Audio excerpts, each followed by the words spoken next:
All right, everybody. Welcome to the weekly learning session. This week is Parshat Vayakhel. Now, it's actually surprising because we're not really in a leap year, and yet this would be generally a parsha that gets linked with a another parsha, Parshat Pikudei. Generally is a double parsha, Vayakhel Pikudei. This year, however, it is Vayakhel and then Pikudei. It's just sometimes the quirks of the calendar that sometimes it happens that way. That even if it is not a leap year, we keep the parsha separate. It just depends. But in this case, it has to do with the fact that we were able to start this month. We're going to have more Shabbases in this month than we usually do because the very first day of the month was a Shabbos. So it just works out that way. Anyways, so Parshat Vayakhel. Vayakhel is it's the Department of Redundancy department because there seems to be nothing new in this parsha that wasn't already stated in Parshat Teruma and or Tetzaveh and the Parshat Vayakhel Pekude, so much so that Rashi is nearly AWOL in this parsha because pretty much whatever had to be said was said already. Why is it repetitious? Well, the truth is, it's in actuality, it's not repetitious, but in concept, in introducing concepts, it is repetitious. Why? Because in Parshat Truma Tetzaveh is where God, the Torah, goes and records the command of God to create the Mishkan, to build all the vessels for it, to collect the gold and silver, what have you, to knit the drapes and the tapestries, to create with the artisanship everything that needs to be created. And then Parshat Tetzaveh carries on and talks about the vestments of the Kohanim, the Kohen and the Kohen Gadol, and the command for all of those as well. And then, as we've talked about often, usually the very next word is, or the very next verse is, and the Jewish people did as God commanded. And voila, we have in that not only the command, but we have then the report that the people did.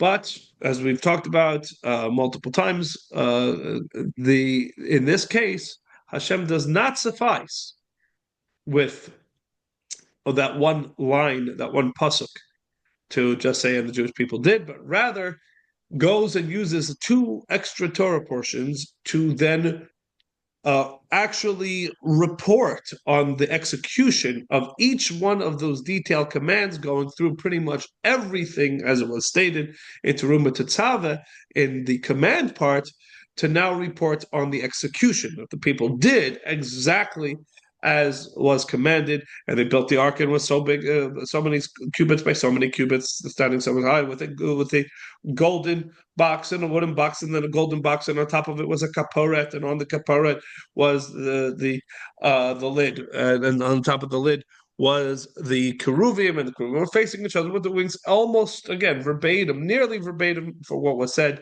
a few parshiot ago, and that's why Rashi says, "I got nothing." I said it. For what I you already what said it. I think I Well, remember go what ahead. you've said in past years. It's a quelling session by God. Yes, yes, yes.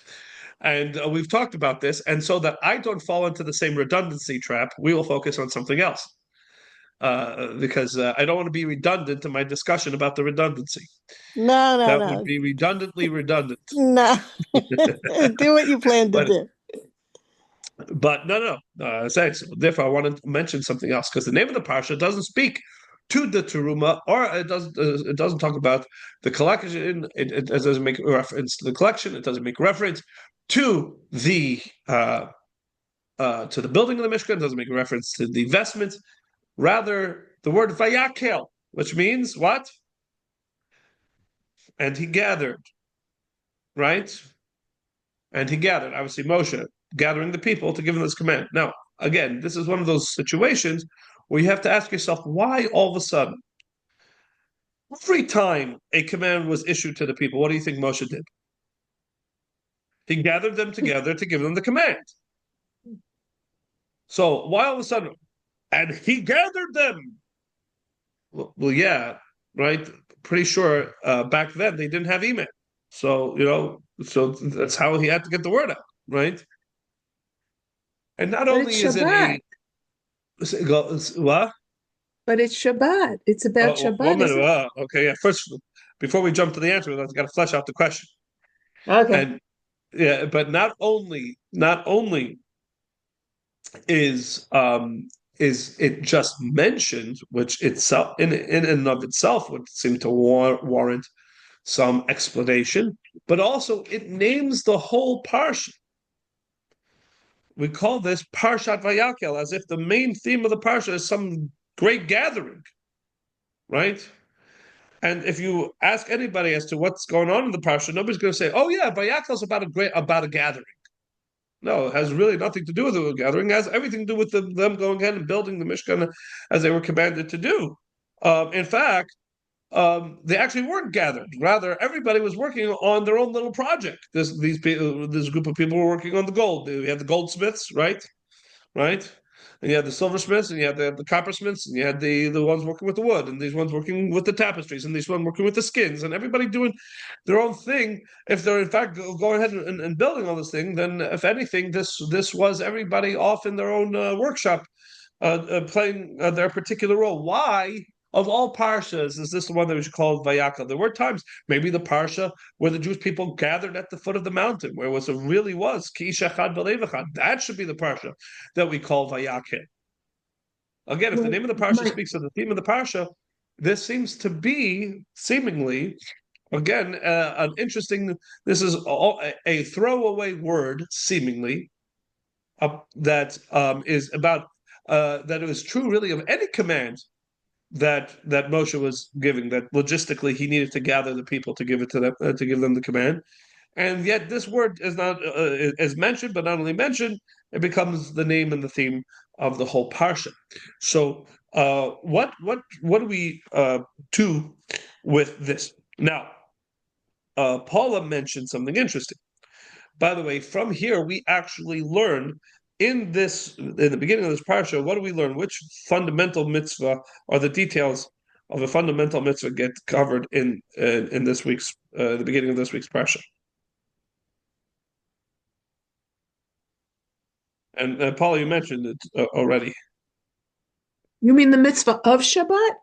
Hmm. Why? Because God says you shall keep the Shabbos, right? That's a little too amorphous, is what you're getting at? Uh, yes, and it's more than a Oh, little too okay. amorphous. It is impossibly amorphous.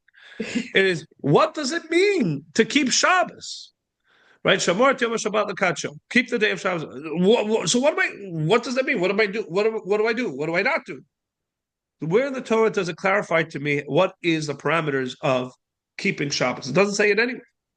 It says you shall rest. Rest from what? What does rest mean? Does it mean I have to get into bed and not get out until Sunday? Certain people would say we would love that. That maybe, yeah, that should be Shabbos, right? Does it mean quitting your job? What does it mean to rest on Shabbos? We have no idea, and the whole answer comes from this from a juxtaposition in the beginning of this week's parsha, because as Paula mentioned, there is a reference to the day of Shabbat, which, as Paula says, is because the it would be an indication that that this was happening on Shabbos. Interestingly enough, actually, Rashi says this isn't happening on Shabbat. This is happening on another significant day, on the day Okay. we call Gotstag, one of the 2 days that we call Gotstag, God's Day, or which is the day after Shavuot and the day after Yom Kippur. In this case, it's the day after Yom Kippur. Rashi says, "Vayakhel Moshe es bnei Israel." Moshe gathered the Jewish people on the day after Yom Kippur. Which Yom Kippur? The Yom Kippur that became Yom Kippur. The Yom Kippur that after that Moshe earned Hashem's forgiveness. He comes down from the mountain and he says, "Okay," and gathers the people together to talk to them about this national building project. What's the difference Building between that and Isru Chag? because Isra Chag applies to every holiday. There are certain you have Isra Chag Oh, Rosh Hashanah, Isra Chag Sukkot, Isra Chag okay. Pesach, but there are certain days that are considered. It's called B'Shem Hashem. Hmm. But this day, the day after Yom Kippur, and this was, and actually is going to be part of this, of what we're going to talk about, was that this was a an important day that he gathered them. He gathered them because he had just secured God's atonement, secured God's forgiveness, and he's about to begin, and then immediately it doesn't take a break, it doesn't take a minute, doesn't let anybody catch their breath. He comes down off the mountain and says, guys, time to get to work. Now, he says he gathers them together and he's about to tell them about the building of the Mishkan, and he opens 6 days a week you shall work, and on the seventh day you shall rest and keep Shabbos. Now, how did that fly in? We're about to start talk about building the Mishkan. How are we talking about Shabbos? And that right there is the answer. The answer to that question is the answer to our bigger question, which is how do we even know what Shabbos is? How to keep Shabbos? And the point is that right here, Moshe creates a precedent by saying what takes precedent. That in this national building project, understand that 6 days a week you shall work on this project, and on the seventh day you shall rest. Shabbos supersedes, Shabbos takes precedent over this project. So what do you rest from on Shabbos? All the things that you're going to be doing that constitutes work to build the Mishkan. And that gives us right there the list of the cardinal elements that are considered work, what we call the Avot Milachot. 39 The specific 39 categories of categories. work that we rest from on the day of Shabbos. Right. Cutting, building, shearing, fire, etc., etc. 39 total. If you want, my Maishala can tell them all to you in their Hebrew name in order and the source, etc. From those things come myriads of sub uh, details, sub particulars. One second, give me one moment. Hello.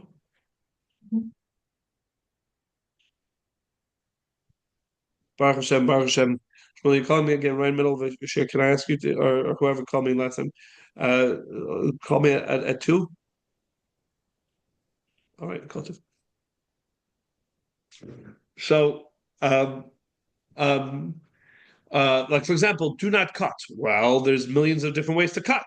It's cutting paper. There's ripping material. There is scoring a piece of hide to then later make a more precise cut, etc. There is cutting here, right? And that's why you have an entire But we tractate cut of Talmud. food. I always wondered about that. Because food is considered ochel nefesh, and there are leniencies both on Shabbos and on holidays regarding ochel nefesh, on food that you need to eat. So and that's why again all these particulars and these details, and as in a sense, Jerry, the parameters of how far they extend, but also the limits to how far they go, is why you have one of the longest tractates in the Talmud called Tractate Shabbat. Because it'll go one by one through all of these 39 and really kind of clarify the parameters of what is and what isn't considered these things. Because sometimes you also are doing things. For example, you're not allowed to write, right? You're not allowed to write. But let's say on the bottom of your shoes, it says the word Skechers. And every time you walk through the snow, you're imprinting the word Skechers. You write a perfectly even word Skechers 1,000 times each time when you're walking in the snow on your way to shul. Are you guilty of 1,000 violations of Shabbos? No. And the answer is no, because it Somebody, has to be intentional. It has to be purposeful, and that also applies in case when you're doing something purposeful, but it's not production. It's rather destruction. If you're just if you know what you're doing and you're knocking a hole in the wall, just because you're being destructive, you're actually not in the violation biblically of Shabbos. You are in violation, kind of in violation of the spirit, and that's why the rabbis say you're not allowed to do that. But biblically, you're not, unless you're not knocking a hole in the wall to be destructive, but you're knocking a hole in the wall to be constructive. You're making a door or a portal. Or even if you are doing so just to let off steam, that's also considered constructive, etc. So it's a very fascinating discussion in the Talmud, and one worth looking into. But ultimately, the point is on all this that we learn all of this, the hundreds of pages of Talmud, and the tens of thousands, hundreds of thousands of pages of further commentary, all result from one verse that's actually not a verse, it's a juxtaposition of the verses. The fact that this verse is introduced in the context that Moshe is about to tell us about building the Mishkan. Just from that, we get the entire tractate of Shabbos and all the details, etc. Now, back to the point. This kind of speaks a little bit to kind of the Paul's point, but it still doesn't really address why would we name the whole parsha of Vayakhel. And the answer has to do, in fact, with where and when and what we are talking about. We are talking about the building of the Mishkan. We are talking about the building of the Mishkan in the immediate aftermath of the Jewish people making a terrible, terrible mistake, creating a golden calf, Moshe begging God and advocating on their behalf, earning God's forgiveness, and immediately sets to doing this. It's not an accident. And also, more importantly, why in the world is the Torah sharing this all these details with us? Not once, but twice, as we said. The Mishkan was made knowing that it would be a temporary and therefore eventually an obsolete structure. This is Because the part of the the Torah. building of a nation isn't. Oh, It's not obsolete. yeah, Paul. Did I do it again? Yes, we're I'm not. not talking anymore.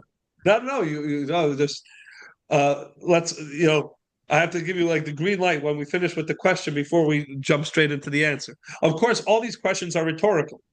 So, but we're going to get and definitely want the input, but want to flesh out the question fully so everybody can know, in a sense, what the fulcrum of what we are trying to answer. So the again the Mishkan of every mitzvah commanded in the Torah is by definition from the get-go the least relevant in theory. Because after the 40 years in the desert, they were never going to build a structure to these specifications again. They weren't meant to. It was meant to be obsolete in 40 years or less, right? Had they not sinned with the spies, they wouldn't have been wandering the desert for 40 years.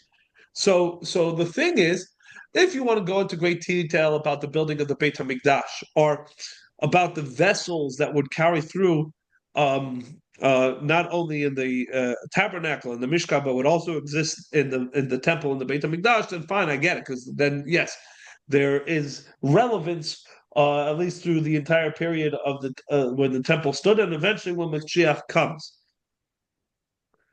But we spent a lot of time discussing the structure of the Mishkan, which again, there was no expectation that it would ever be necessary past the 40 years in the desert. So why so much ink spilled in giving us all these details and then repeating it all again? And so the answer obviously has to do with the fact that this is not just about a building that they built in the Sinai desert 2,000, or rather 3,336 years ago. Rather, this is an eternal message that is relevant to every single person, everywhere and always. And that's what we're going to embark on. So, Paula, go ahead. It's this feeling I've had I don't think it's my feeling. I think it's Nachmanides' feeling, actually, that everybody wanted to be part of the project. That's the first step in building a nation. But different people come about their desire to help in different ways. Some can give money, some can give talent, some can help those who give talent, some can do both. And all of those are necessary to be Am Yisrael. That's what I Very think. good. Exactly. Exactly. We were mentioning last week in Shul that um, obviously you have the golden calf. So much commentary to talk about how does a people who said truthfully, Na'aseh v'nishma. God, we don't even need to hear the explanation as to why this is valid. If it came from your mouth, we are so trusting, we are so devoted, we are so given over to you that if you say it, we will do it. And then later we will try to figure out why it is in fact the right and correct. But the first thing is we're in. And it's not just rhetoric by them. The Jewish people really walked the walk, not just talk the talk. Quite literally, they walked out of Egypt they followed God into a desert. Lech teich acharai bamidbar, right? With nothing but a couple pieces of flatbread on their back, right? They walked into a desert. Then they walked into a sea, right? They walked into an ocean for God. These are people that have shown that really have really shown that their faith is real and transcends any kind of logical, logistical questions, etc. Yet 40 days after they heard directly from God's mouth himself, you shall have no other gods other than me. And they counted, they were half a day off. Again, Moshe was gone for at maximum a half a day beyond, right? Moshe, they said that the reason why their calculation was off, why Moshe, while they had already counted their 40 days and Moshe was not down yet, was because they counted the minute from the minute that Moshe started to ascend the mountain, while they really should have started and given it 40 full days, and they should have waited till the next day to start counting. And Moshe was coming back and was coming down the mountain that day. So really it was a half a day, which is exactly what Aaron realized and Aaron knew, and that was why Aaron, instead of trying to stand athwart the stampeding herd, which never works, he realized he's just got to try and delay them. He's got to run out the clock, right? And everything he did was to do that by telling them to go to the women to get the jewelry. Yeah, it's a good idea. Let's go get gold. Go get gold and silver from the women. The women who had a deeper faith than the men, and he expected them to stymie the efforts of the men. And he was right. The women didn't agree, but he underestimated their zealousness to pull the jewel, to pull it off their, literally, to park in his name. They pulled it off there with the women. And he says, okay, then he took the whole gold and silver and says, okay, let's do this. And he threw it into a fire. Now, I'm not a goldsmith. Pretty sure you don't create anything by taking a whole bunch of gold and just dumping it into the fire. What you create is a big golden puddle, right? And his plan was to say, whoopsies, I guess I didn't do this right. Let me try it again. Whatever it is, again, to sabotage, right? Except that Micha threw in that tablet that Moshe had infused with spiritual power, upon which it was written, arise, O ox, right? That tablet which Moshe used to raise the bones of Yosef, whose icon is the ox. He threw the alei shur, and he threw it in, and out pops a baby ox, otherwise known as a cat. Well, that didn't go as Aaron planned. So one last delay take. Okay, we're going to make a celebration tomorrow, right? The one thing he knows about the Jewish people is they never wake up early, right? Even for receiving the Torah at Har Sinai, they slept in, right? But the Yetzer Hara is a particularly potent adversary, and Vayashkimu baboker, right? The Torah says they got up, and had they waited just another hour or so, Moshe was on his way down the mountain. But the bottom line is they serve. So the question always is how uh, did they become so lost So fast. so fast? Right. The answer is not because they didn't have. It wasn't because they really were lacking faith in Moshe. or lacking faith in God. They were lacking faith in themselves.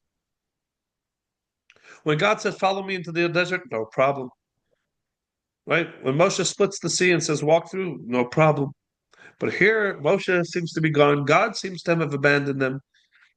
And unfortunately, they say, what is the long-lasting psychological damage of a parent who leaves the house? Is that the child always carries that sense of inadequacy, right? That it's probably because of me that they left, right? And here are the people saying, we're not worthy, so we got abandoned here in the middle of the desert. Because who are we? We're a bunch of slaves, children of slaves, the grandchildren of slaves. It took a long time for Hashem and Moshe to train them out of that slave mentality. And here's one of the terrible consequences of it, is that they didn't trust themselves. They didn't realize how much faith and trust Hashem and Moshe had in them, that you are God's people. He's not going to abandon you, and he has great expectations of you. And you can't act like everybody else does. When at the sign of first difficulties, you then kind of throw it all away and kind of revert back to old practices. Right? Oh well, we tried it this way, but it was difficult, so let's revert. Right? And let's idols, right?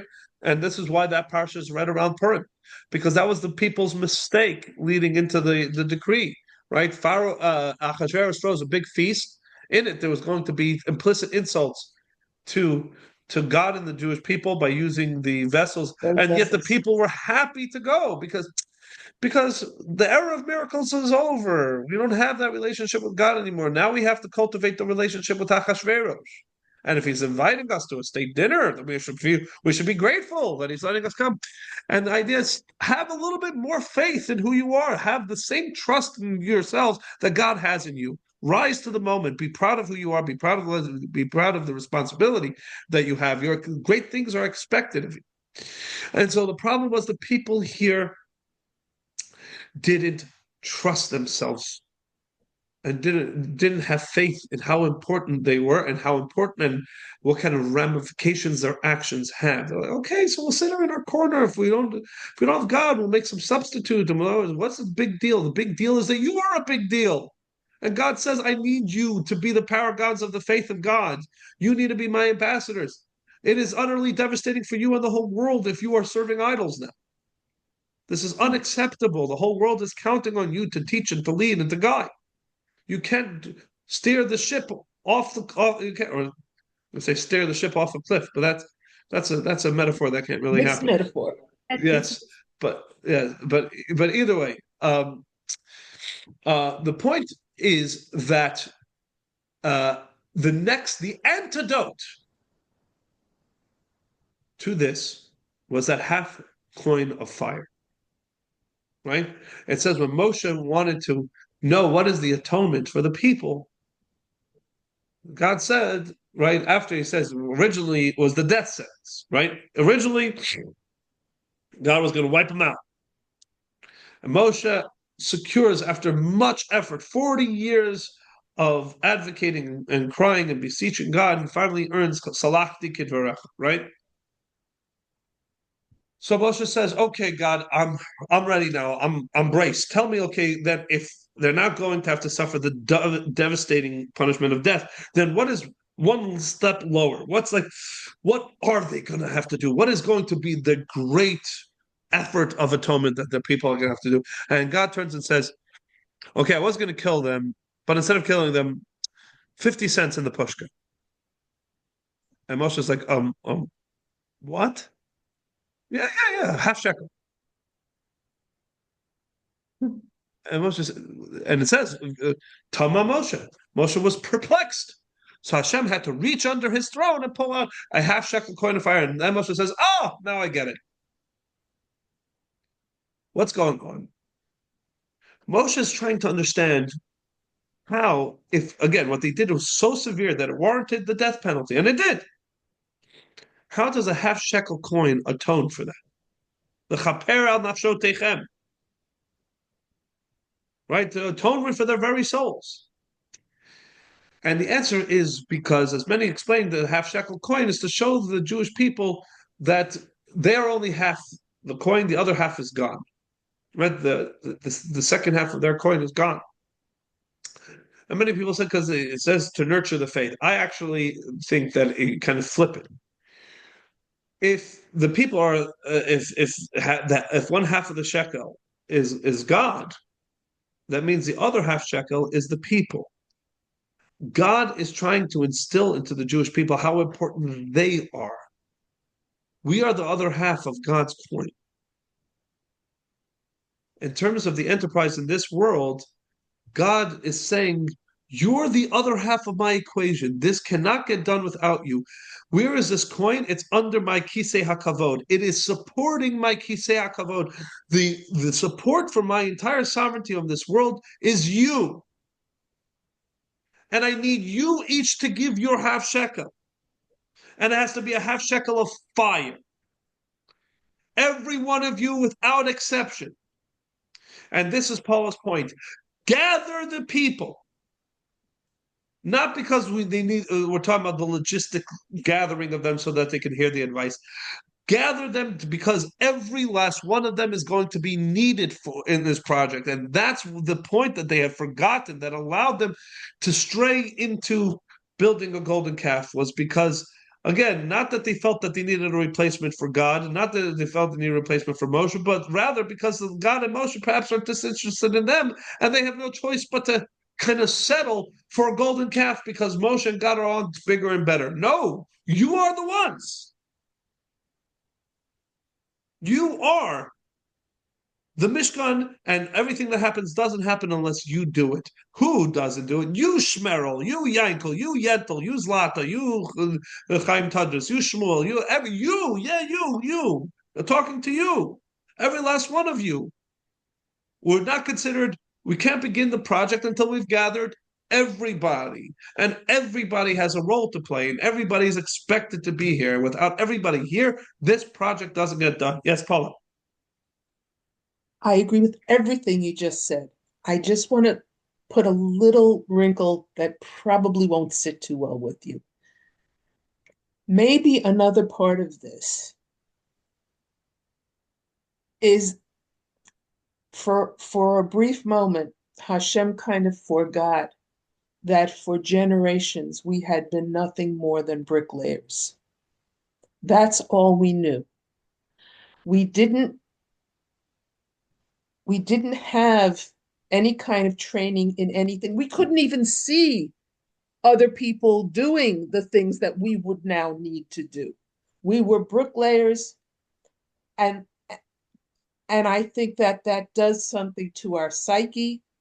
And Hashem always had this wonderful thought for who we are, always seeing our potential, maybe to the expense of not seeing what the reality was.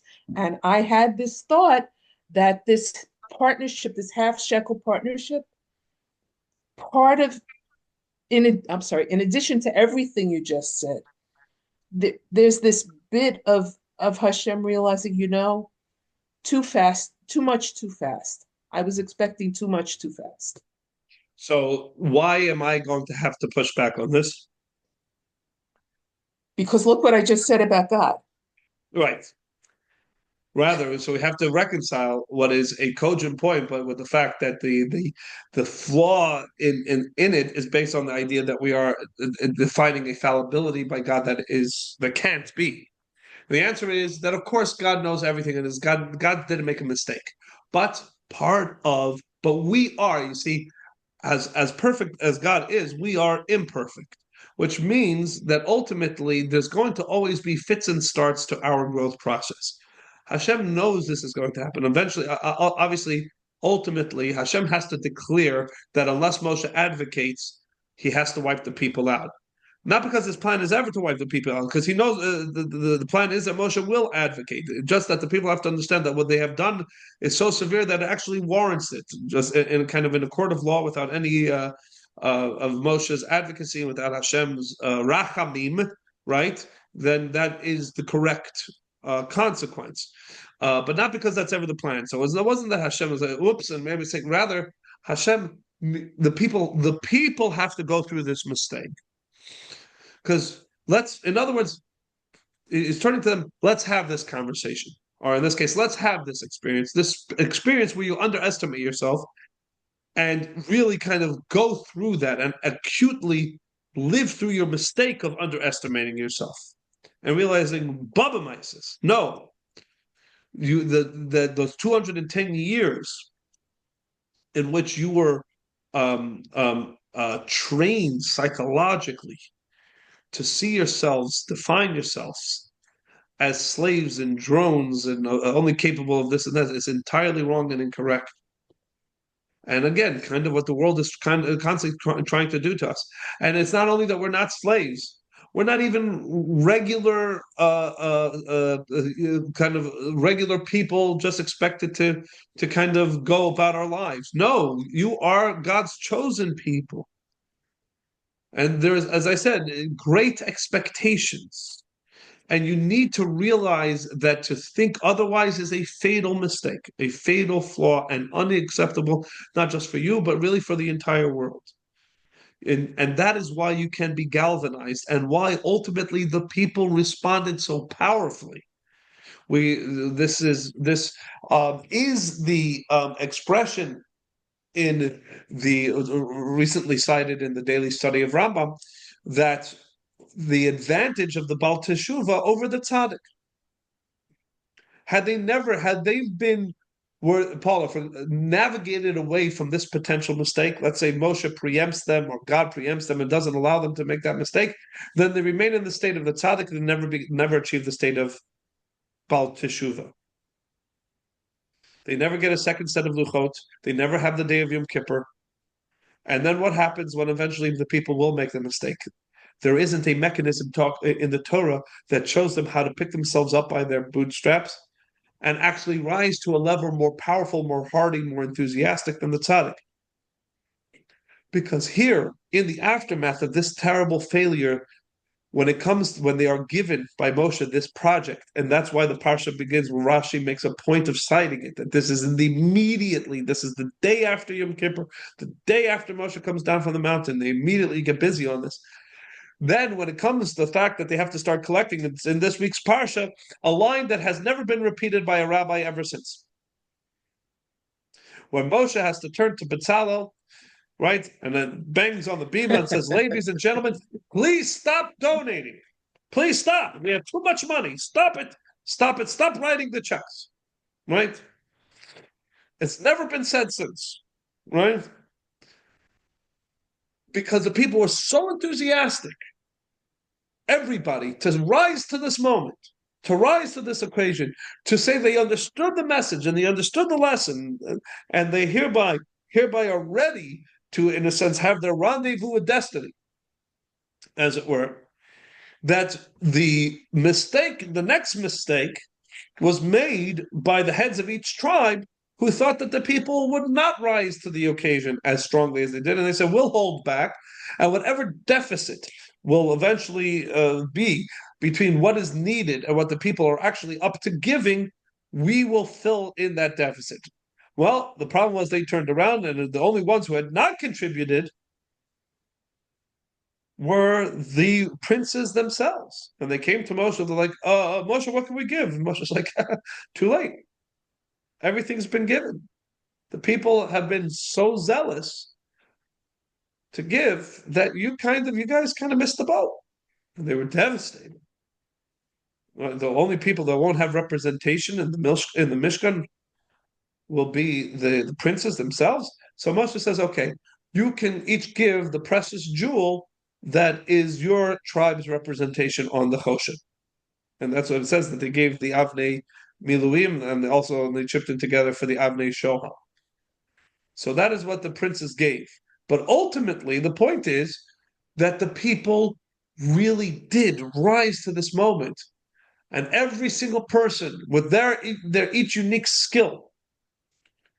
So let's bring this message forward to the year 2025 for us, wherever we are. We're not building a Mishkan just yet.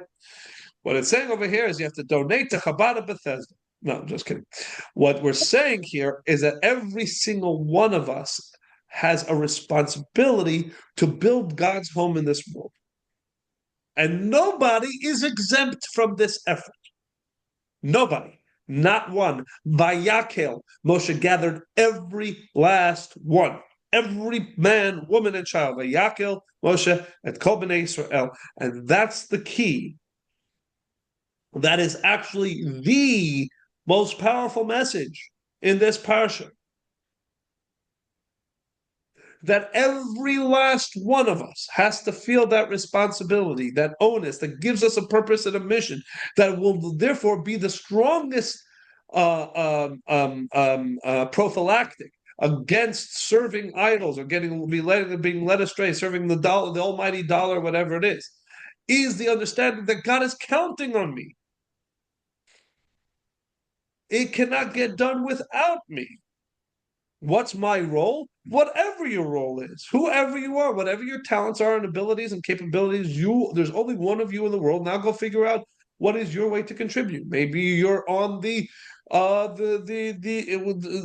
the goldsmiths cohort. Maybe you're part of the tapestry cohort. Maybe your job is to be the one who brings the lemonade to all the hard workers as they work. Who knows what your specific role is, but you have a role, and the job cannot get done without you playing your role. And in modern in terms of the vernacular for us, it's every single one of us has to find a way that we can be a conduit in the world around us, in our immediate circles, with our immediate friends, with our again, some of us the avenue in the media of just being kind of a very charismatic type of person that talks to people and brings people to Torah classes, right, Jerry? Or those that make beautiful paintings and really Yes. right? I said there are those that speak to the children, grandchildren, etc. About Judaism and encourage them to be part of it. Every single one of us has a role to play that has a tremendous and a profound effect, right? Which one of you can belittle yourself and say that, well, I don't really see my, what are you talking about? If you properly instill such a thing, even to one other person, who knows who this one other person reaches and touches with the message and the lesson that you shared. How many times do we hear about people who have had a huge impact on the world? And whatever triggered it happened to be almost like a something said to them in passing by somebody else. You never know how impactful what you do and how you do it can be. That's for The sure. point And it is to goes both stay, ways. yeah, but right, but it starts with coming together, Vayakhel, being there to hear that message and understand that when Moshe is talking, he's talking to you. He's talking to you. He's talking to every single person. And no, he doesn't want everybody to become goldsmiths. He's not looking for 600,000 goldsmiths to build the Aron HaKodesh, right? Again, maybe it's your job is to be the one who sweeps up the wood cutting room floor. Who knows?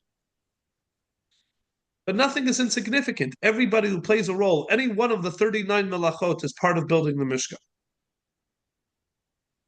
Every single one of those things. And every single one of them needs to be done. And obviously the metaphor applies no matter what it is and how it is that you contribute. It is the Yetzer Hara and the machinations of the Yetzer Hara that belittles your potential contribution. That says you really don't have a lot. It's not humility, it's not humbleness, it's meekness. And meekness is something that Judaism does not allow for. What do I have to contribute? I don't have anything. I can't do it. What's the difference between Vayakhel. meekness and humility? Meekness is arrogance, and humbleness is strength. Meek, meek, The Christians meekness translate is erroneously, very erroneously and dangerously, the words "Anavim Yeshu Aretz," that the meek shall inherit the earth, Yeah, they say the uh, meek shall inherit, right? and that's not true. Because their understanding about the meek shall inherit the earth means, right, that if you go, then God will step in and He will make sure that ultimately, right? No, meekness is a very is antithetical to Judaism. While humbleness, the real expression is anavim Humility. yeshuar. Moshe was humble. What do you mean? Moshe was humble. Moshe was willing to get in the face of God. He was willing to berate an Why do all entire the nation Chabad say humbleness instead of humility? because it's two different words. It is two different words Is it because it's two. really? Yep. But and humility has sometimes a little bit because humiliate is has a negative connotation. Ultimately, it is true that humility is, but humbleness just you got speaks because it has the word humble, so it's a little bit more clear as to what it is. So say humbleness. It is a word. It is grammatically a word. Now, Oh, having said that, in this case, humility and humbleness is interchangeable for the point here. Meekness is that when the moment comes calling, you say, I can't, I'm not really capable, I don't want to, I'm not comfortable. What does every sentence begin with? I, I. So the moment comes calling, and the only one you can think about is yourself. I, right. That's why meekness is arrogance. Humbleness is that when the moment comes calling, the last thing you think about is if I want to, if I'm capable, your answer is hineni. If it needs to get done, here I am. And that's a tremendous strength because at that point you're not really channeling your own strength. You're channeling God. You've become. You say, "Here I am. Use. I am ready to completely give myself over to this, and to become. And that's Moshe. Moshe, Hineni, and that is the ultimate Jewish strength. We've been able to achieve things that don't make any sense. Not possible. How could it be done? Because the answer is we're not channeling our own strength, our own capabilities, our own abilities, or at least not what we think is our own capabilities and abilities. We open up to God and say, God, He named me. And at that point, who can really stop you? Or what is your limitation? He named me. I actually shared this thought at a Shabbos table once. We had two guests at the Shabbos, a couple and their kid at the Shabbos table. And um, they had finished. He had actually was at that point had been working in the White House under the Obama administration, and they were. He had decided he's had enough. He's moving on, and they're going to move. Both of them were originally from New York, and they're moving back to New York. So it was one of, and the kid was in the Hebrew school, and so at that point they were. It was like one of the last Shabbos, and so we were saying more or less goodbye to them. But the conversation went on and shared this thing and said, so that's the message is that when God comes calling, the answer has to be Hine. She immediately gets emotional. She starts to cry. And I'm kind of looking like, I'm not that good. I don't move people to tears with You words, are that good. but Look who thinks he's so humble. so I love that, Jim. Look who thinks he's nothing. right, right, exactly. Look who thinks he's nothing, right? The she looks to her husband. She says, "Jonathan, I think we have our answer." And looks at her and says, "You know what? I think you're right." And they look at me and they see that I'm very puzzled by what's going on.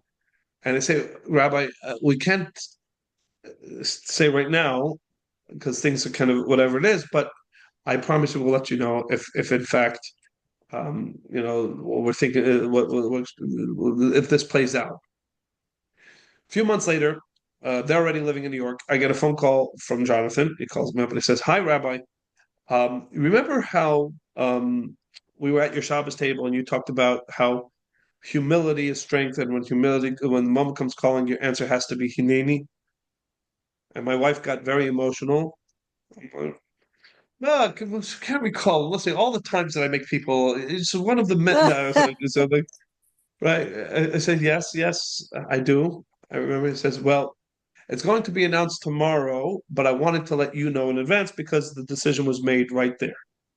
I've accepted the job of the CEO of the ADL."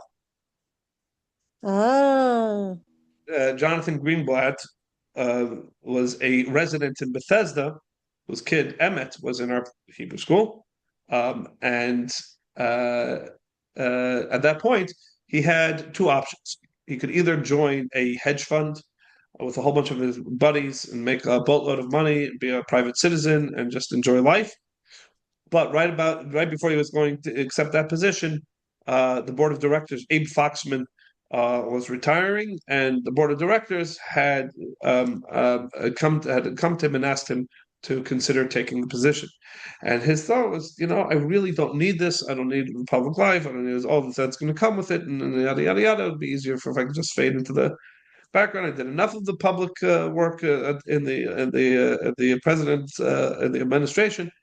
So, but it is surprising that all of this kind of call to action came to me right at the point where I'm at this crossroads. So maybe we can't disregard it. His wife says maybe this is in fact, you're calling him meant to do this, whatever it was.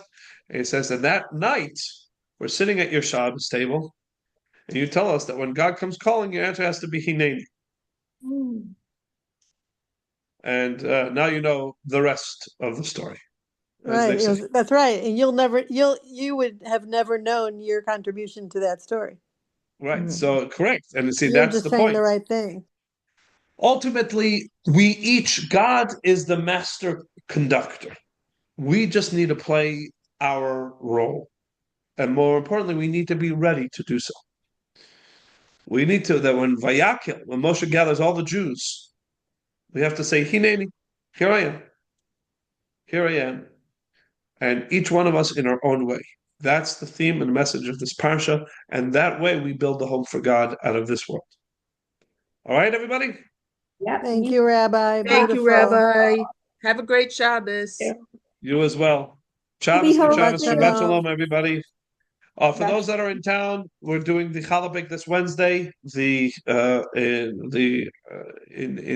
solidarity, in memory of the Bibas family and all those we lost, and in solidarity with Israel. Come do a mitzvah together for this very important purpose. All right. Bye, Rabbi. Thank Bye-bye. Shabbat you. Shalom.